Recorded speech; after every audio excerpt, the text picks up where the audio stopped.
everyone, my name is Nifa Nur Aisya, and now I will be an affirmative team who will support this debate motion. The motion is this house believes that social media corrupts human interaction.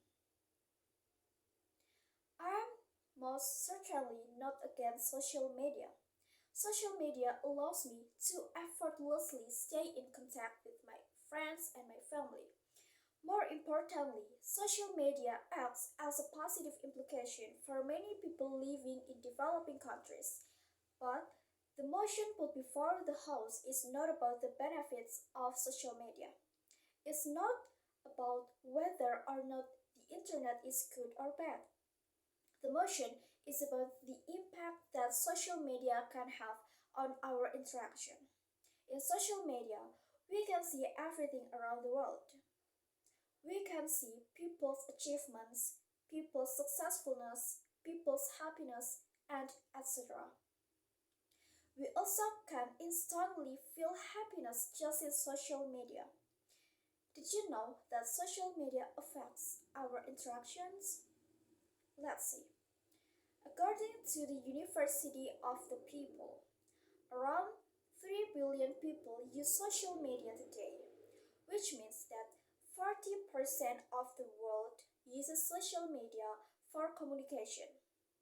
11% of adults reported preferring staying home on Facebook than going out on the weekend. Communication is affected in ways such as personal expression and our expectation of others. Many people tend to binge on social media, spending hours and hours scrolling through sites. Ultimately, this may lead to a constant craving of more internet and more social media consumption. The more people get, the more they want, and it's hard to stop the cycle. In-person reaction to nonverbal, emotional, or social cues are changing in that people don't need to respond these types of communication when they are online. This leads to less experience and awareness of others' needs based on these types of cues that can only be received from in-person communications. Social media has created a feeling among users that they must share whatever they are doing, from restaurant orders to connect or to the books they are reading. It can be a negative effect as it can urge people to become dependent on posting anything occurring in their own lives and painting those occurrences as rosier than they truly are. When people see others have a wonderful life as represented on social media, they tend to have a negative self image and start to devalue their own ways of life. In addition, there is a feeling of needing to paint an inaccurately positive and fun version of one's own life, which leads to feeling negatively about one's real life. Spending our time on social media can make us feel lazy to interact with other people in real life. We are more individual and not aware of others. Besides that, people who use social media all the time have more chances to be depressed or anxious. And scrolling through news feeds can lead to a decreased attention span and overwhelming emotions. Users of social media may experience a psychological stress response as a result of receiving negative feedback from others. Cyberbullying, becoming more aware of stressful events occurring in their lives of others, and feeling pressure to keep social networks updated. When we scroll through our feeds, switching between content so quickly, the brain gets a hit of dopamine each time, creating a sort of neurological high. It's that rush that keeps you scrolling through the content. It's the same as any addiction, be it drugs, alcohol, or slot machines.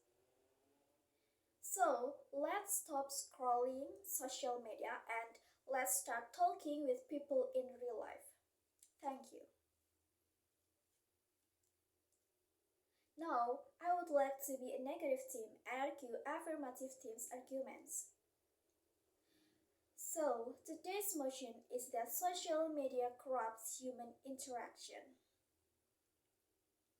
According to Lalitya Faldamani in 2017, to corrupt something is to do more than change the major essence of our nature of that thing, but to strip it of its utility, its functions, and its pleasures. Much of what ails our modern lives is the fact that we reduce the value of a human to a number, a salary, or consumer power, and the first to be thrown overboard tend to be the elderly, the disabled, and anyone not highly integrated into the global supply chain rather than a corruption. Social media is, if anything, a counterweight to the ongoing devaluation of human lives rather than being separated virtual and real worlds. The fact that online and offline spheres are tightly integrated is exactly why can attention to break away from the constraints in their offline lives by hacking their connectivity through their online interactions. Can't be close to your family because your jobs took you to the other end of the planet, you can still share updates on Facebook or Instagram. Can't find people who share your hobbies and interests? Surely there is community online. Can't get your voice heard through conventional media outlets because your government is censoring news of your protests? You can tweet photos of it with a few clicks we're able to share in the life experiences of other people. Whether they're old colleagues or friends from high school or people we've not had the opportunity to meet offline and might never have encountered if it wasn't for social media. Online communication can make face-to-face offline relationships stronger. Parents are able to keep in close with their children who are traveling abroad or going away to university, and global friendships are still able to flourish. Amid all this controversy, let us not forget that what the principal reason for Facebook is that having over a billion users is it works. Social media has become an integral part of our daily lives. Over 1 billion active users visit the site each day. There are over 500 million tweets per day and around 80 million posts shared on Instagram. The idea of portraying an aesthetic life has increased Instagram popularity. More and more people play the like games using scenes and filters to aid them. The enjoying of being able to share some of their cherished moments with their families and friends. Social media makes us easier to love and be loved. When we scroll social media, we may find someone's post that needs our support, and we just need to follow or like their social media accounts. It can support them and make them feel worth it and have a spirit to create other positive content on social media. The world really is getting smaller, and we're now connected to each other best digitally and physically. Today's affirmative team will try to convince you that social media corrupts interactions by reducing face to face interactions and disrupting social networks. Data on the matter, however, simply proves them to be wrong.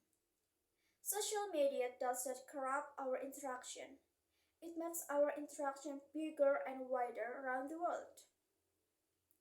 In social media, we can get daily news about something we are waiting for. For example, the news about Palestinians, that today being a hot topic to talk. We, who love and hope the best condition will happen to them, are always waiting and seeing every news about them every day. It can also make them who in Palestine believe that there are so many people around the world that support them and always hope the freedom of Palestine.